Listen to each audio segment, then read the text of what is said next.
February 24th, 1994, 6:40 in the morning, 25 Cromwell Street, Gloucester, England. The street is quiet. Terraced houses line both sides of the road, their small front gardens neat and ordinary, their curtains still drawn against the cold February morning. From the outside, number 25 looks exactly like every other house on the street, a modest two-story home in a modest English city, the kind of house nobody looks at twice, the kind of house nobody fears.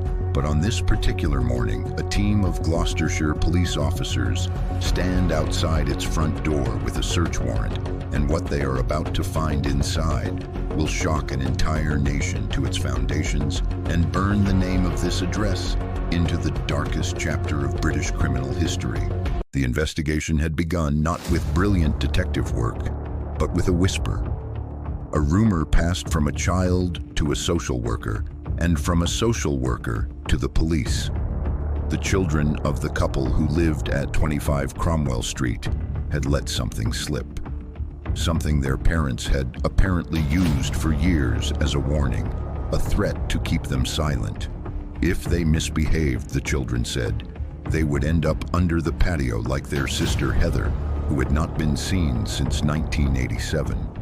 Most adults who heard this dismissed it as the dark imagination of troubled children, but one officer did not dismiss it, and that decision changed everything.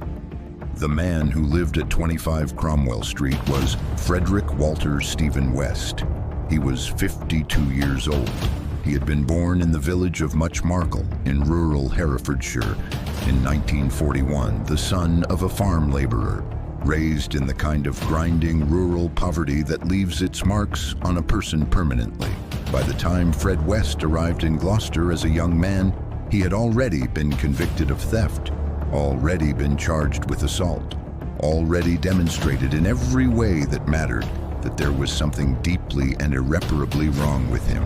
He worked as a builder and a laborer. He was talkative, sociable, always smiling beneath the thick, dark mustache. The kind of man who would help a neighbor carry furniture and offer to fix a leaking pipe. Everyone who knew him used the same word: friendly. The word that, in retrospect, is the most chilling word of all. His wife was Rosemary West. She had been just 15 years old when Fred first pursued her in 1969. A teenager from a troubled Devon family who had found in Fred's attention something she mistook for love. By 1972, they were married.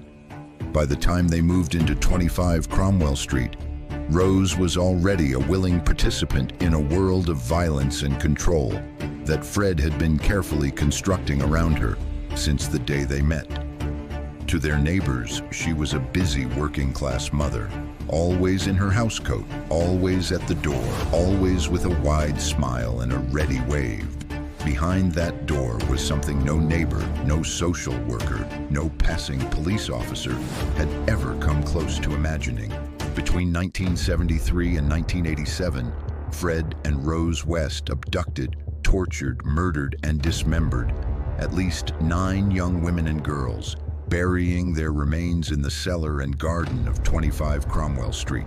Their victims included Linda Goff, 21 years old, Carol Ann Cooper, 15 years old, Lucy Partington, 21 years old, the niece of the novelist Martin Amis, a university student who vanished at a bus stop on the 27th of December, 1973, and whose family spent over 2 decades not knowing what had happened to her.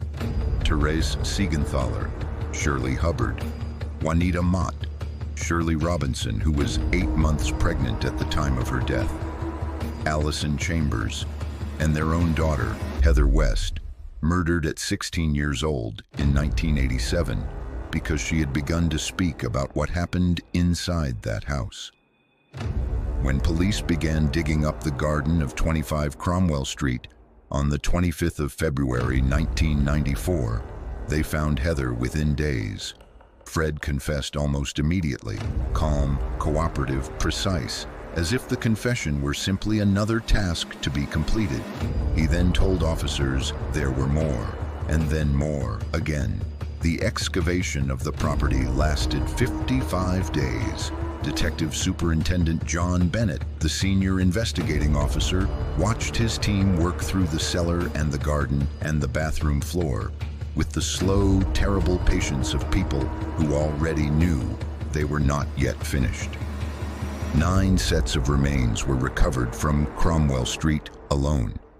Further remains were found at the couple's previous address on Midland Road and in fields outside the city in the rural Herefordshire countryside where Fred West had grown up.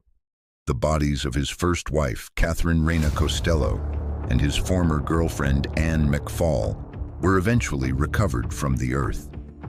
Fred West was charged with 12 counts of murder. He never stood trial. On the 1st of January 1995, he was found dead in his cell at Winson Green Prison in Birmingham, having taken his own life. He left behind a note insisting that Rose was innocent. Rose West stood trial alone at Winchester Crown Court in October 1995. She denied everything. She sat through 10 weeks of evidence with the same wide, mechanical smile and the same flat, dark eyes behind the thick glasses, and she told the court she knew nothing.